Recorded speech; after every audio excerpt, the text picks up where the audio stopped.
नमः परमहंसाय स्वादतचरणकमलचिन्मकरन्दाय भक्तिजनमानसनिवासाय श्रीरामचन्द्राय नमः।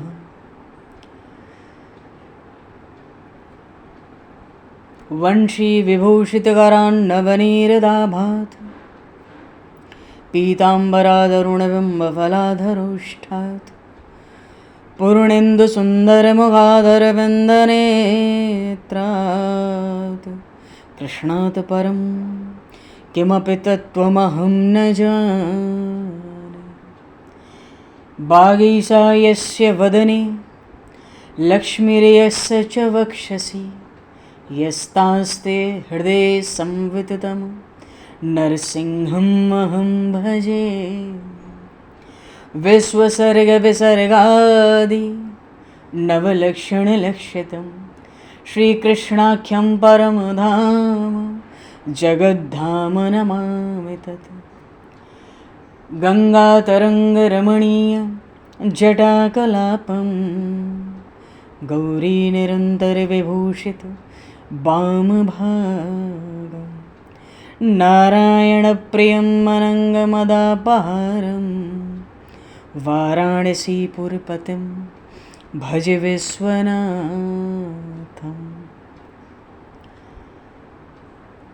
प्रह्लादनारदपराशरपुण्डरीक व्यासयम्बरीशशुकशौनकभीष्मदालभान् रुकुमाङ्गदर्जुनवसिष्ठविभीषणादीन् एतानहं परं भागवतान् नमाम्यहम्। श्रीसीतानाथसमारम्भां श्रीरामानन्दार्यमध्यमाम् अस्मदाचार्यपर्यन्तां वन्दे गुरुपरम्पराम्। वाञ्छाकल्पतरुभ्यश्च कृपासिन्धुभ्य एव च पतितानां पावनेभ्यो वैष्णवेभ्यो नमो नमः। योगेन्द्राय नमस्तस्मै शुकाय ब्रह्मरूपिणे संसारसर्पदष्टमयो विष्णुरात्ममुच्यत। नारायणं नमस्कृत्य नरं चैव नरोत्तमं देवं सरस्वतं व्यासं ततो जयमुदीरये। गोविंद जय जय गोपाल जय जय गोविंद जय जय गोपाल जय गोविंद जय जय गोपाल जय जय गोविंद जय जय गोपाल जय श्री राधारमण हरि गोविंद जय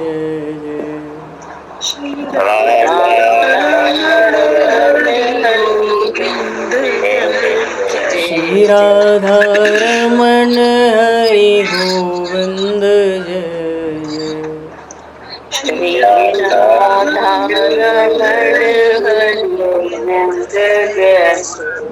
श्री राम जय जय ऋषिकेश जय जय श्री राम जय जय ऋषिकेश जय। श्री राम जय जय ऋषिकेश जय जय श्री राम जय जय ऋषिकेश जय। सीतारमण रघुनाथ जय जय सीतारमण राम रघुनाथ जय जय। सीतारमण राम रघुनाथ जय जय सीतारमण राम रघुनाथ जय। श्री वृंदावन बिहारी लाल की जय। श्री जमुना महारानी की जय। श्री गिरिराज महाराज की जय, श्री गिरिराज धरणे की जय, समस्त गौवंश की जय, 84 कोस ब्रजमंडल धाम की जय, श्री वेदव्यास जी महाराज की जय, श्री सुखदेव जी महाराज की जय, श्री शुत शौनक आदि ऋषियों की जय, श्री सद्गुरुदेव भगवान की जय, सब संतन की जय, सब भक्तन की जय, समस्त वैष्णवन की जय, समस्त पूर्वाचार्य चरणन की जय, समस्त संप्रदाचार्यन की जय, श्री सद्गुरुदेव भगवान की जय। गंगा मैया की जय, जमुना मैया की जय, सरयू मैया की जय, गौ माता की जय, तुलसी माता की जय, पृथ्वी माता की जय, काशी महारानी की जय। जय जय श्री सीताराम, जय जय श्री राधेश्याम। नमः पार्वती पते हर हर महादेव। हरिशरणम। अनंत कोटि ब्रह्मांड नायक सर्वेश्वर पूर्ण परात्पर ब्रह्म, असंख्य कल्याण गुणगणनिलय, भक्त वांछा कल्पतरु, शरणागत वत्सल, भक्त वत्सल, दीनबंधु, दया सिंधु, सच्चिदानंदमय श्री विग्रह भगवान श्री राधा माधव की महती कृपा करुणा से परम पावन 84 कोस ब्रजमंडल धाम के हृदय स्थल श्री धाम वृंदावन से महापुरुषों के परम अनुग्रह से आप सभी श्रद्धालु भक्त वैष्णवों की मंगल एवं पावन सन्निधि में मानव जीवन का सर्वोत्कृष्ट फल भगवत गुणगान, भगवत कथा, भगवत कीर्तन का आनंद हम सभी श्रीमद् भागवत महापुराण की आनंद कथा के माध्यम से प्राप्त करने जा रहे हैं।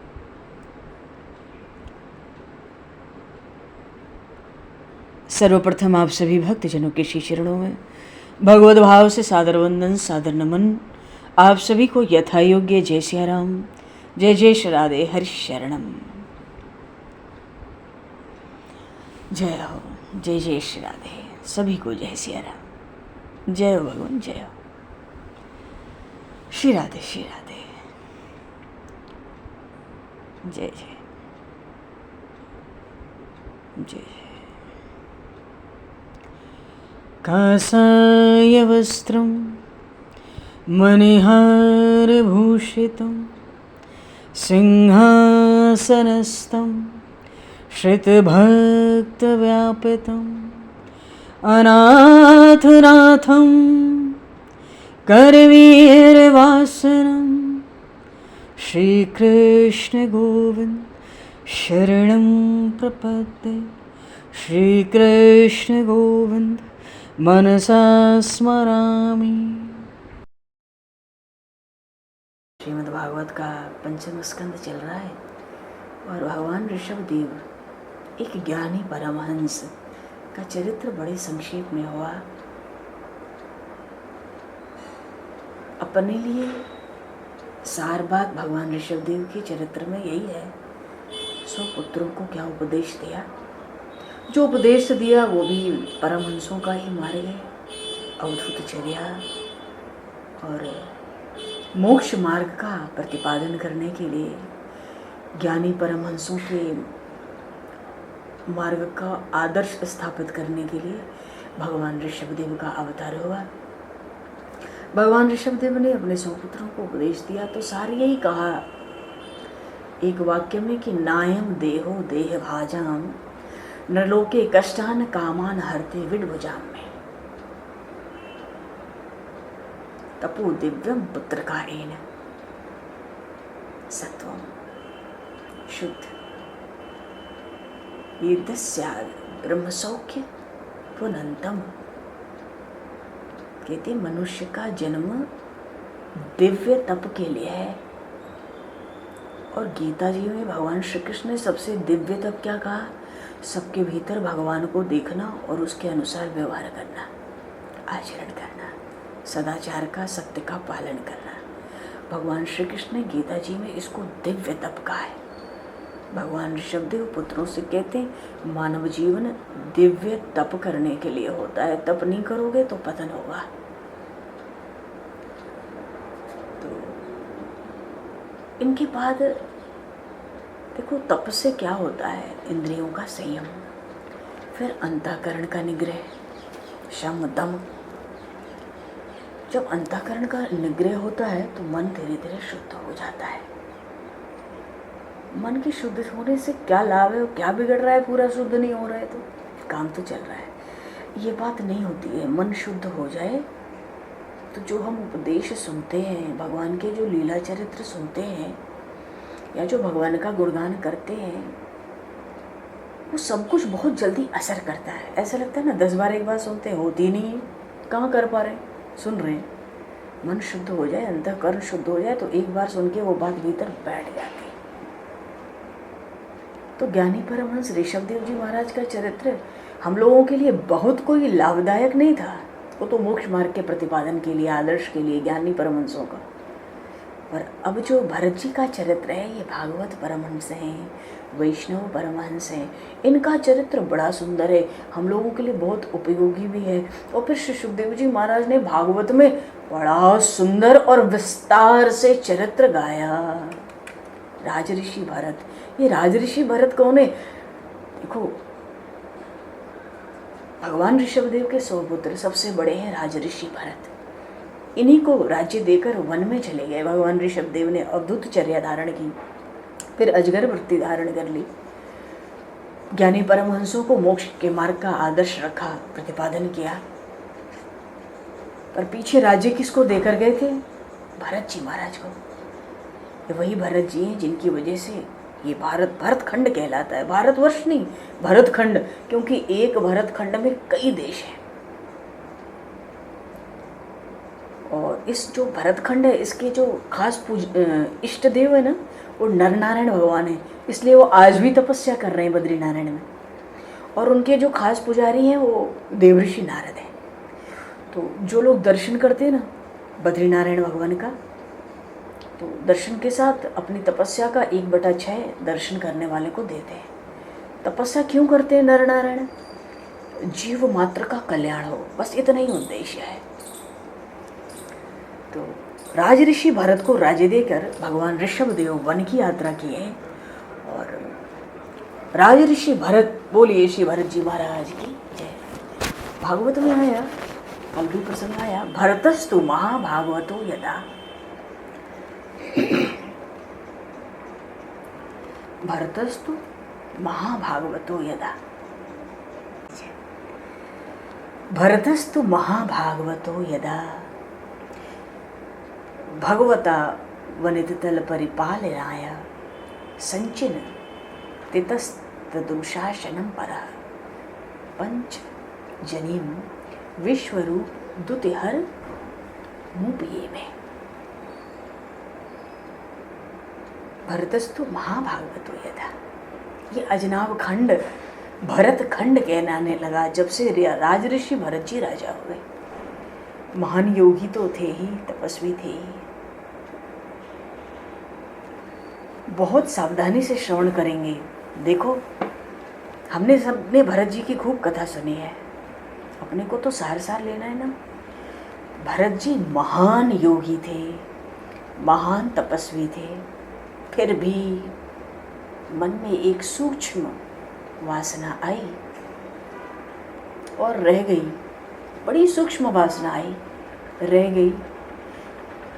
तो कितना भी बड़ा ज्ञानी हो, कितना भी बड़ा योगी हो, उसका पतन हो ही जाता है। बात यह है कि वासना बड़ी भयंकर है, इतनी सूक्ष्म रहती है, पता नहीं चलती।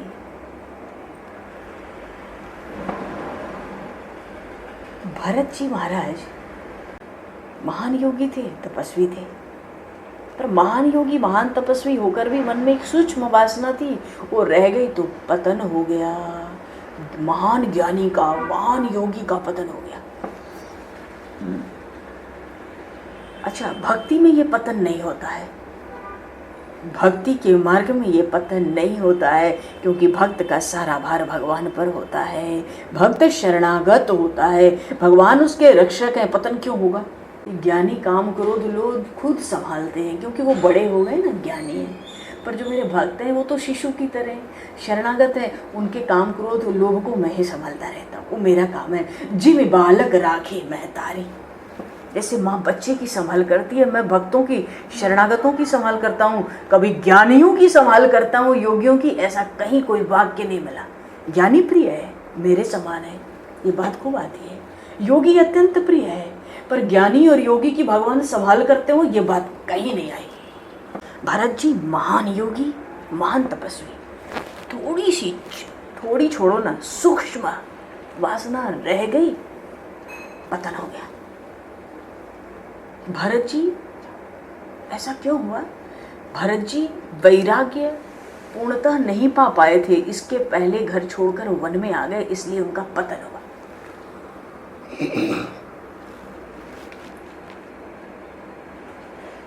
कहने का भाव है, घर में रहकर हमको धीरे धीरे संयम बढ़ाना है। हमें अपने मन को घर में ही धीरे धीरे समझाना है। अपने मन को धीरे धीरे घर में ही हमें शुद्ध करना है। मन में कोई वासना नहीं रहनी चाहिए। ये भरत जी का चरित्र बता रहा है। आपको पता है, भरत जी महाराज इतनी पूजा पाठ, इतनी समाधिस्थ अवस्था में रहते थे कि किसी दिन तो 3 बार शालिग्राम भगवान की सेवा करते, और कभी 9 दिन तक एक बार भी नहीं करते। क्यों? ध्यान में ही है। ऐसी पराकाष्ठा पे पहुंचने के बाद पतन हुआ।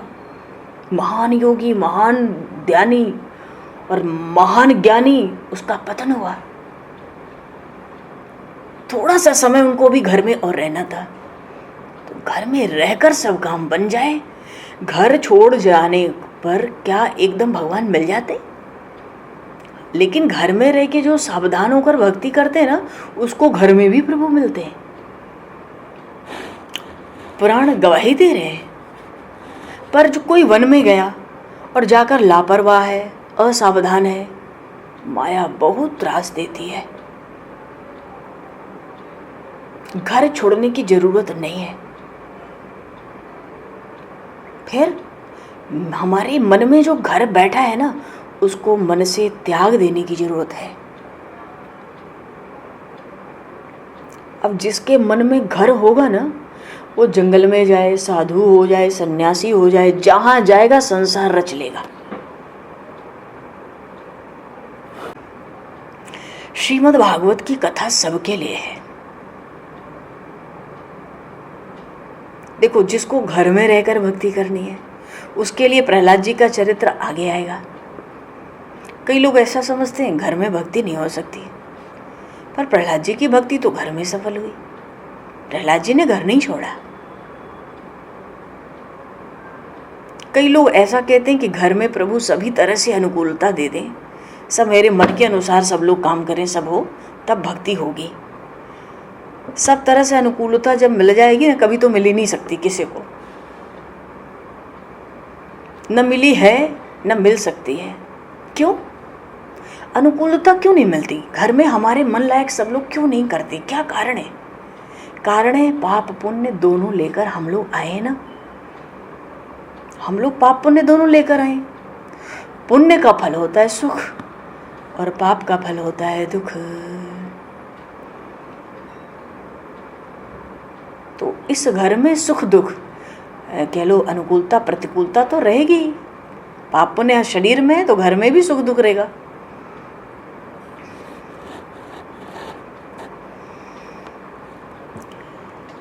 एक भाई थे, कथा में सुन लिए, पूर्णिमा के दिन समुद्र स्नान से सभी तीर्थों में स्नान का फल मिलता है। सोचे पूर्णिमा आएगी, समंदर में नहा लेते। क्यों? समंदर में गंगा जी हैं, जमुना जी हैं, नर्मदा जी हैं, सभी तीर्थ हैं। समंदर में तो सब मिलता है। पूर्णिमा का दिन था, समंदर नहाने गए तो समंदर के तट पर जाकर बैठ गए। स्नान नहीं करते। एक सज्जन आए, बोले आप स्नान क्यों नहीं कर रहे हो? बैठे क्यों? पूर्णिमा पे समंदर में स्नान करने आए हो तो तट पर बैठे क्यों हो? स्नान क्यों नहीं करते?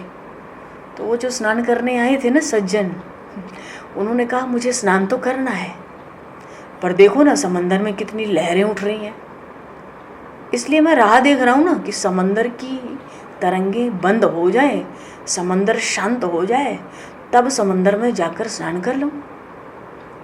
अब भैया ये बताओ, समंदर कभी शांत नहीं होता ना, क्या कभी शांत होने वाला है?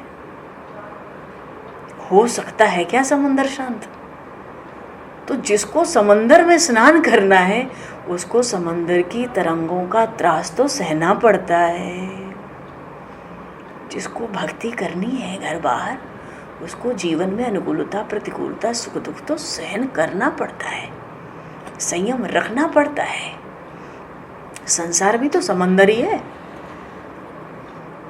और संसार के रूप में जो समंदर है इसमें भी कष्ट के रूप में तरंगें तो रोज ही उठती है। एक कष्ट दूर होता है, दूसरा आएगा, निश्चित आएगा। कष्ट आता है और जाता है। भैया जो जगत में आया है वो कुछ न कुछ दुख सहने के लिए ही आया है। क्यों? हम दुख ही सहने क्यों आए हैं? क्योंकि हम पाप लेकर आए हैं। तो हम जीवन में ऐसी आशा ना रखें कि जीवन में किसी प्रकार का कष्ट नहीं रहेगा, कभी ऐसा दिन नहीं आएगा। पर कैसी भी स्थिति हो कष्टदायक, भक्ति ना छूटे। क्यों? कष्ट पड़ता है तो भोजन छोड़ देते हैं, स्नान करना छोड़ देते हैं, फिर भक्ति क्यों? जब भोजन करना नहीं छोड़ते तो भक्ति करना क्यों छोड़ना है? भरत जी घर छोड़कर वन में गए। हुआ क्या, घर में बच्चों को खिला रहे थे, मन में सूक्ष्म वासना थी अभी बच्चों को खिलाने पिलाने हंसने बोलने की, जरा सा कुछ बचा होगा। जंगल में जाने पे वही मन में जग गई, पर जो वासना का विषय था ना वो बदल गया। वन में अपने बच्चे तो दिखेंगे नहीं, वन में जाने के बाद हिरण को खिलाने लगे। वासना कितनी अगर आप कहो तो हम सब जानते हैं, हिरणी तो मर गई, बच्चा उसका नदी में गिर गया, गंडकी नदी में। भरत जी ने देखा, अगर भरत जी न संभालते तो उसके प्राण निकल जाते। भरत जी ने तो परोपकार किया, पर परोपकार करते करते आसक्ति हो गई। वो बच्चों को घर में खिलाते थे, अभी मन में कुछ बचा था, जंगल में आके हिरण का बच्चा मिला। बात यह है कि जो वासना है ना, ज्ञानी पुरुष का, महान योगी का किस तरह पतन करती है, ये भरत जी के चरित्र में देखने लायक है। वासना का वेग आ गया ना, वासना बड़ी सूक्ष्म है, परोपकार है, किसी की जान बचाई, रक्षा की, पर वो वासना हुई, वासना का वेग ऐसा हुआ कि ज्ञान बह गया। भरत जी अब हिरण के बच्चे को गोद में खिलाते हैं, हिरण में उनका मन फंसा है। ठीक, अब ये कहाँ ऐसी स्थिति बनी कैसे? श्री सुखदेव जी महाराज कहते हैं भागवत में, अरे भरत जी के चरित्र का दिव्य वर्णन, कुछ भी कहो। भरत जी महाराज नेपाल में गंडकी नदी के तट पर तप करने गए। गंडकी नदी जानते ना, शालिग्राम सब वहीं पैदा होते हैं, अपने आप प्रकट होते हैं। जितने वैष्णव बनते जाएंगे ना उतने शालिग्राम प्रकट होते हैं अपने आप। इसलिए हर वैष्णव को एक शालिग्राम सेवा करनी चाहिए। और नर्मदेश्वर महादेव भगवान शिव नर्मदा नदी में अपने आप प्रकट होते हैं। गंडकी नदी के तट पर तप करने गए राज्य छोड़कर। अब नेपाल में कौन है? पशुपतिनाथ विराजमान है। बोलिए श्री पशुपतिनाथ महाराज की जय, श्री शंकर भगवान की जय। नेपाल में तो पशुपतिनाथ है। देखो ये पशुपतिनाथ कौन है?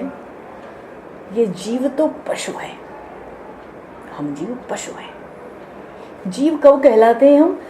वो जीव वो है जो न ईश्वर को जानता है, न माया को जानता है, न खुद को जानता है। ये बात भगवान राम ने इसकी व्याख्या की है, परिभाषा बताई है जीव की श्री रामचरितमानस में लक्ष्मण जी को। जीव कौन है? माया ईश न आप कहाँ जान कही सो जीव। भगवान कहते हैं जो न माया को जाने, माया का स्वरूप जाने कि जगत झूठा दिख रहा है, जो न ईश्वर को जाने कि जगत के रूप में ईश्वर है, जो न अपने को जाने कि मैं परमात्मा का अंश हूँ, वो जीव है। उसके उद्धार का कोई उपाय नहीं। तो जीव तो है पशु। और पशु किसको कहते हैं भैया? जिसको बांध कर रखा जाता है। तो मनुष्य रूपी पशु को, जीव को किसने बांधा है? काम ने। काम बांध कर रखता है। काम जीव को नहीं छोड़ता, जीव बंधा रहता है। अच्छा, जीव के पति कौन है? पशुपतिनाथ। कौन है? भगवान शिव। इसलिए भगवान शिव को क्या कहते हैं? पशुपतिनाथ कहते हैं। पशुपतिनाथ। अरे शिवजी महाराज का स्वरूप अत्यंत दिव्य है, गंडकी नदी है।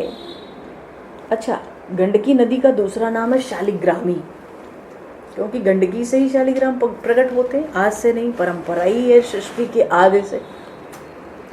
भरत जी महाराज नेपाल के उस गंडकी नदी के तट पर तप करने गए हैं। थोड़ा सा हम लोग बात को बढ़िया से समझें, एक बार भीतर आ जाए तो आनंद आवे। और कौन तप करने गए? भरत जी। ये भरत जी कौन है? पूरी पृथ्वी के चक्रवर्ती सम्राट, जिसको कहते हैं सार्वभौम राजा, सब कुछ के अधिपति हैं। सब कुछ छोड़कर वन में गए, साथ में एक नौकर सेवक तक नहीं रखा है। एकांत में अकेले भक्ति करते हैं। सुबह 4 बजे उठकर स्नान करके कमर तक पानी में खड़े रहकर तेजोमय नारायण का ध्यान करते करते गायत्री जप का उनका नियम है। ध्यान दो, सुबह 4 बजे उठना, स्नान करना, कमर तक के पानी में खड़े रहना गंडकी नदी में, और खड़े होकर तेजोमय नारायण का ध्यान करना, ध्यान करते करते गायत्री का जप करना, ये नियम है। कब तक? सूर्य नारायण की भक्ति से बुद्धि शुद्ध होती है। बुद्धि के मालिक कौन है? सूर्य नारायण भगवान। जब सूर्योदय हो जाता है तो भरत जी जल से बाहर आते हैं, गायत्री जप के, ठीक है। बाहर आके सूर्यनारायण भगवान की स्तुति करते हैं, शालिग्राम भगवान की पूजा करते हैं। माया के प्रवाह में बहने वाले को माया नष्ट नहीं करती। जिनका पहले ही संसार में मन लगा, उनको माया क्या दुख देगी? वो उसी में सुख मान रहे हैं, दिन रात घर परिवार शरीर में, अब मैं, मेरा, धन रुपया पैसा। उनको माया कष्ट नहीं देती, क्योंकि उनको माया ही तो अच्छी लगती है। शरीर भी माया, संसार भी माया, परिवार भी माया, धन माया, पर घर माया, समाज माया, मित्र माया, सब झूठा ही तो है। उनको माया नहीं, वो तो सुखद लगती। तो कष्ट किसको देती है? जो बहुत भक्ति करता है, जो भक्ति करना चाहता है। कोई बहुत क्रोधी है, बहुत कामी है, उसको देखकर माया कहती है ऐसा व्यक्ति तो मृतवत ही है, मरे के समान है, इसको क्या मारूं, ये तो पहले ही मरा मराया है। तो जो निरंतर भक्ति कर रहे हैं, ऐसे भरत जी को माया त्रास देने पहुंच गई गंडकी नदी के तट पर।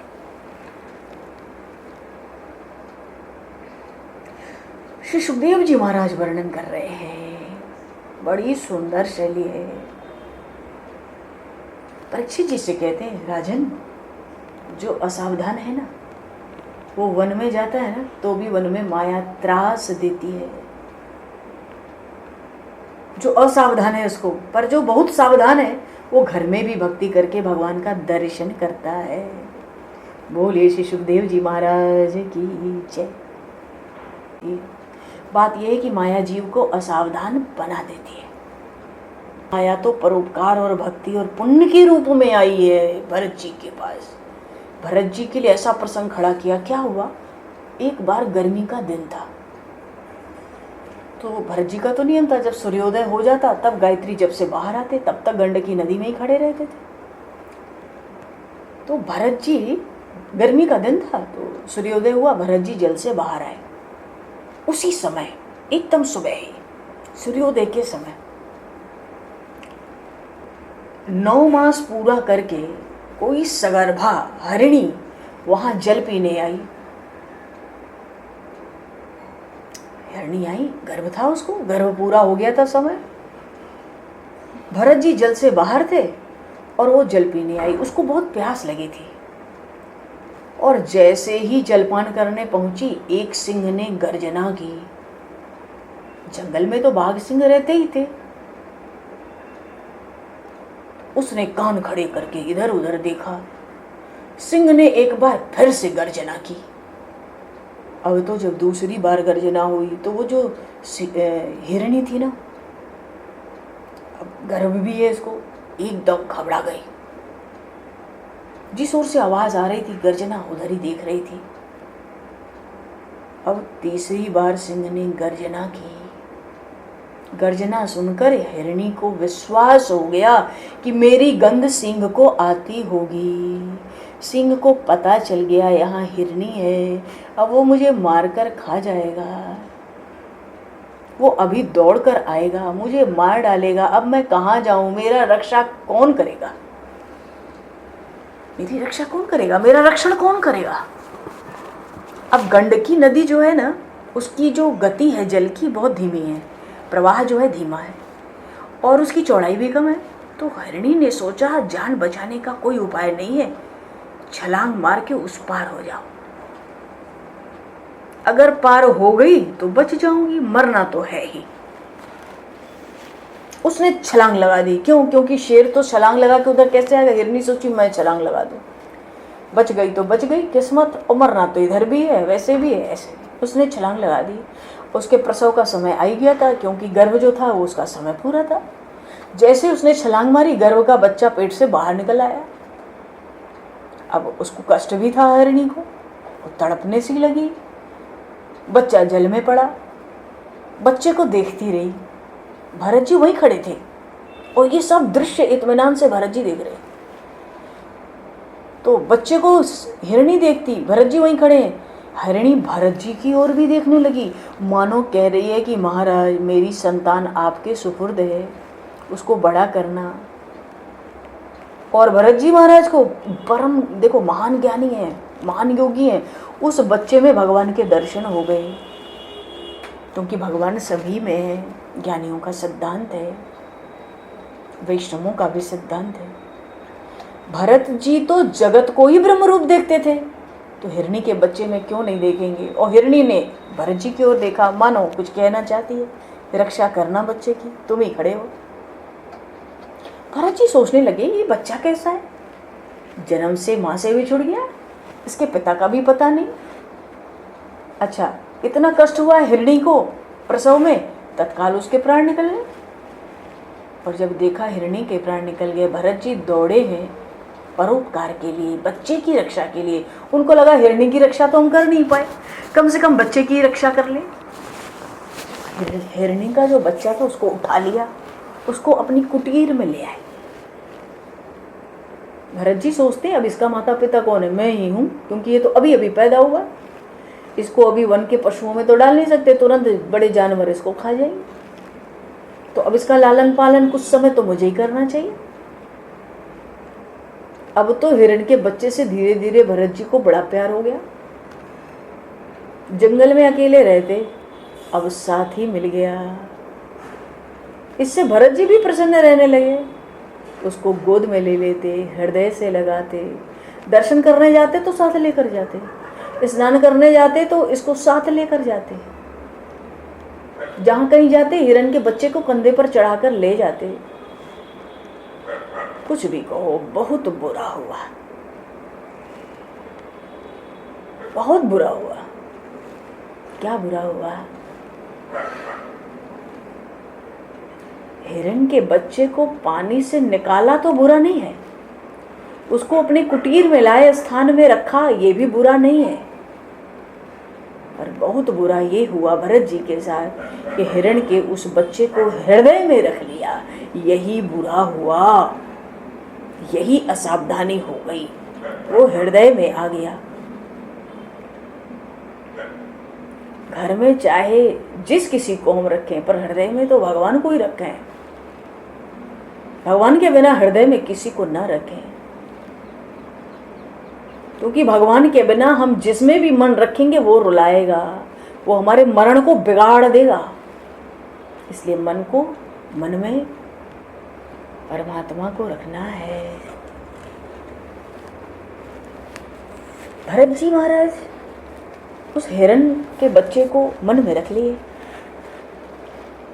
भरत जी उसका लालन पालन करने लगे।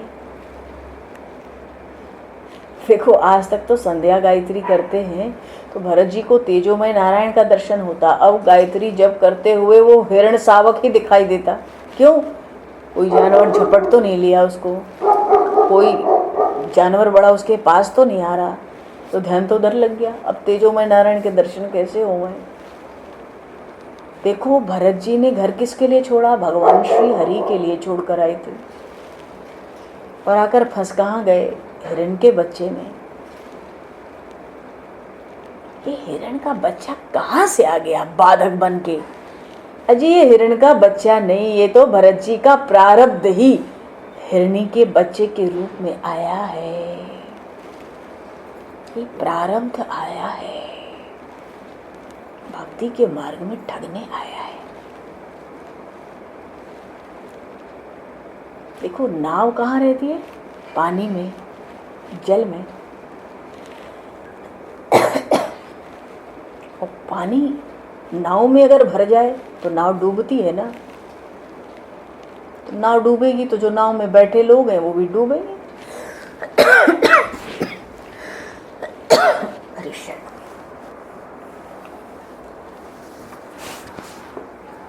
नाव में जल में रहती है, जल नाव में भर जाता है तो नाव डूबेगी। जो नाव में बैठा है भाई तू भी डूब। क्यों? नाव में जल भर गया। जल के ऊपर नाव चाहिए, नाव के भीतर जल नहीं चाहिए। तो नाव में बैठने वाले को बहुत सावधान रहना पड़ता है कि भाई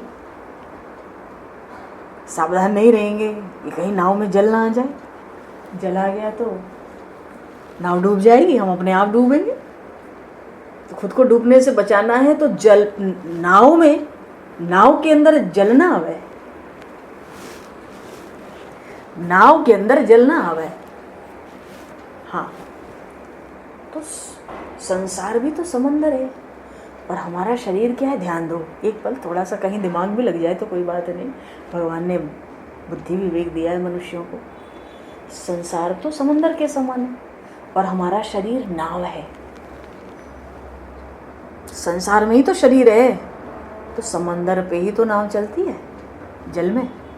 तो संसार तो समंदर है और नाव, शरीर नाव है।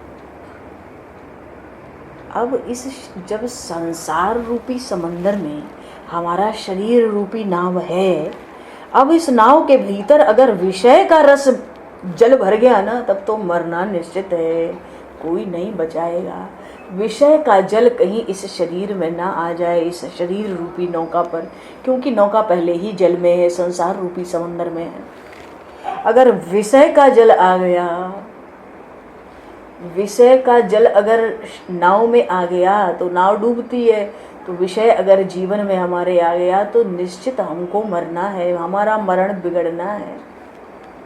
संसार के विषय जब मन में आते हैं तो हमारा पतन होता ही है। अब देखो ना, भरत जी ने हरिण को मन में रखा।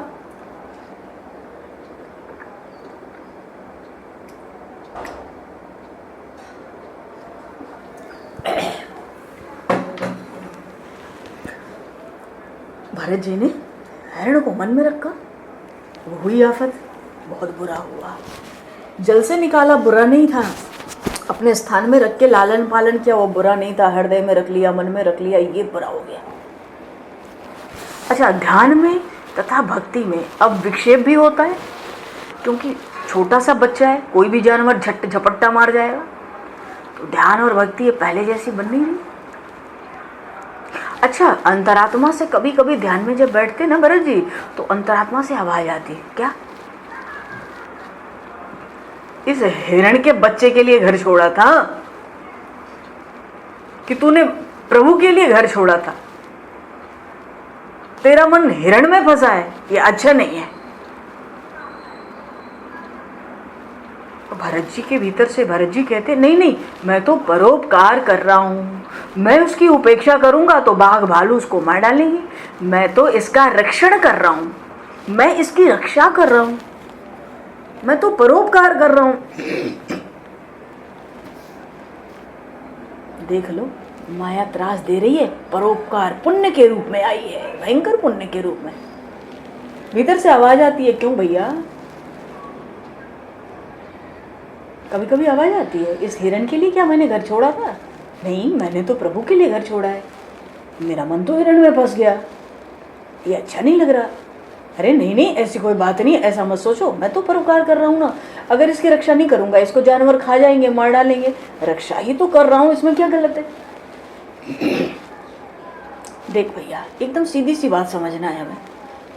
हम स्वयं काल से ग्रस्त हैं कि नहीं? हम तो स्वयं ही काल से ग्रस्त है। जो जीव खुद ही काल से ग्रस्त है, मृत्यु के मुख में पड़ा है, कोई काल के मुख में है, कोई काल के हाथ में, इतना ही तो अंतर है। मालिन्य आवत देख के कलियन करे पुकार, फूले फूले चुन लिए, कली हमारी बात। जो खिले फूल है, दो ही काम होता है क्या? या तो उन खिले हुए फूलों को भगवान के चरणों में अर्पित कर दो, वो सार्थक हो जाए उनका खिलना, और नहीं तो सूख के तो झड़ ही जाएंगे। पर जो कलियां हैं उनको मालूम है, माली आता है तो उनको लगता है अरे आज तो फूले फूले फूल ले जाएगा चुन के। कली कहती है मेरा नंबर तो कल लगेगा। तो कोई काल के मुख में है, कोई काल के हाथ में है। जीव मात्र काल से ग्रस्त है। तो जो खुद ही मृत्यु जिसके सर पर, हमारे सर पर सवार है, तो हम दूसरे की रक्षा कैसे कर सकते हैं? हम अपनी रक्षा तो कर नहीं सकते मृत्यु के हाथ से, तो दूसरे की रक्षा हमको सोचना चाहिए हम कैसे कर सकते हैं। भरत जी सोचते हैं मैं हिरण के बच्चे का रक्षण कर रहा हूं। अरे तू खुद काल के मुख में पड़ा है। काल झपट्टा देता है दिन में 12,000, मूर्ख नर चेते नहीं। मनुष्य को चेतना नहीं है, सावधानी नहीं है। काल तो 1000 बार झपट्टा मारता है, एक बार चूकेगा नहीं, बात खत्म प्रारब्ध के अनुसार। तो जीव तो, मनुष्य तो खुद काल के ग्रास बने पड़े हैं हम। तो हम दूसरे की रक्षा, प्राण की रक्षा कर कैसे सकते हैं? रक्षा करना तो परमात्मा का कार्य है। बोलिए श्री शरणागत वत्सल भगवान की जय। अगर परमात्मा का काम रक्षा करना नहीं होता तो भगवान का नाम शरणागत वत्सल होता ही नहीं, ये नाम होता ही नहीं। शरण का अर्थ ही है रक्षक, और रक्षा तो भगवान का काम है। हम अपनी रक्षा नहीं कर सकते, पड़ोसी की रक्षा कैसे कर लेंगे? हमारा कोई कितना भी प्यारा मर रहा हो, हम बचा नहीं सकते, व्याकुल हो जाएंगे, सब कोशिश करेंगे, मृत्यु के मुख से नहीं बचा सकते। हम अपने को मृत्यु के मुख से नहीं बचा सकते, अपने प्रेमी को कैसे मृत्यु के मुख से बचाएंगे? भरत जी महाराज हिरण के बच्चे की रक्षा कर रहे हैं, वो भी जंगल में। बताओ, हर क्षण आफत है वहां, तो सूंघ भी लें तो खा जाएं। लेकिन रक्षा परमात्मा करते हैं, पर कैसे करते हैं? अब कोई कहे हम अपनी रक्षा ना करें, भगवान भरोसे बैठे, हम बैठना तो पड़ेगा। अपना बल रखोगे तो खुद भी मरोगे, पड़ोसी भी मरेगा जिसको बचाओगे। पर एक बात लिख लेने की है, भगवान जो रक्षा करते हैं ना, वो भी प्रारब्ध के अनुसार ही करते हैं। अगर हम मनुष्यों में किसी की रक्षा करने की शक्ति होती तो हमारी मृत्यु तो कभी होती नहीं। भाई जब दूसरे की रक्षा कर सकते हैं मृत्यु से, तो अपनी नहीं कर लेंगे? हम कर लेंगे, पहले करेंगे, क्यों नहीं करेंगे? तुम्हारी रक्षा की है मृत्यु से, अपनी भी करेंगे समय आने पर। रक्षण की शक्ति मनुष्य के पास है ही नहीं, जीव रक्षण कर ही नहीं सकता। पर भरत जी ने ऐसा मान लिया कि मैं इसका रक्षण कर रहा हूँ, मैं इसकी रक्षा कर रहा हूँ, मुझे इसकी देखभाल करनी चाहिए। बस इतनी सी असावधानी हुई, और वो भी असावधानी पुण्य और परोपकार के रूप में आई। और देखो आई भी कहाँ? जंगल में, जहाँ चारों तरफ हिंसक पशु हैं। एक क्षण को भरत जी सोचेंगे चलो 2 घंटा छोड़ो इसको, उतने में खा के लोग खत्म कर देंगे उसको। पर भक्ति का मार्ग इतनी भी इजाजत नहीं देता। तो धीरे धीरे क्या होगा? भक्ति के नियम छूटने लगे, धीरे धीरे भक्ति में विक्षेप आने लगा। अब ठीक से ध्यान नहीं हो रहा। और हमको पता होना चाहिए, भरत जी इतनी भक्ति करते थे, 3-3 4-4 दिन तक तो ध्यान में ही पड़े रहते। भगवान को स्नान भी नहीं करा पाते, खुद भी स्नान नहीं करते आगे चल के। और 4 दिन बाद पता लगा दिन में 4 बार स्नान करा रहे हैं, क्योंकि भूल जाते थे स्नान कराया कि नहीं, खुद किया कि नहीं, सेवा पूजा हुई कि नहीं। और 4 दिन तक किया ही नहीं, कुछ कराया ही नहीं प्रभु को, वो भी भूल जाते थे। तो आप सोचो, कोई साधारण भक्ति का स्तर नहीं था। भक्ति बहुत बड़ी हुई थी, तभी तो माया बहुत त्रास देने के लिए आई। जिनका मन में संसार में मन लगा है, उनको माया त्रास क्या देगी? वो उसमें खुश है, वो उसमें सुख मना रहे हैं। परोपकार कर रहे थे, रक्षा कर रहे थे, अपनी रक्षा नहीं हो पाई। भक्ति में बाधा आने लगी, ध्यान नहीं हो रहा। क्यों? वो हिरण का बच्चा ही दिख रहा है। अब 2 पलक झपकते कहीं कोई खा ना जाए, इतना डर है। देखो भैया, बात तो यह है कि माया जीव को ऐसे ही ठगती है। कोई भक्ति करता है ना, तो माया विघ्न डालती है। पर जब जीव, हम लोग संसार के विषयों में जैसे जैसे फंसते हैं ना, कि माया ताली बजा बजा कर हंसती है। क्या कहती है? अब कैसा फंसा है तू, बहुत भक्ति कर रहा था ना, माया ने भरत जी को फंसा लिया।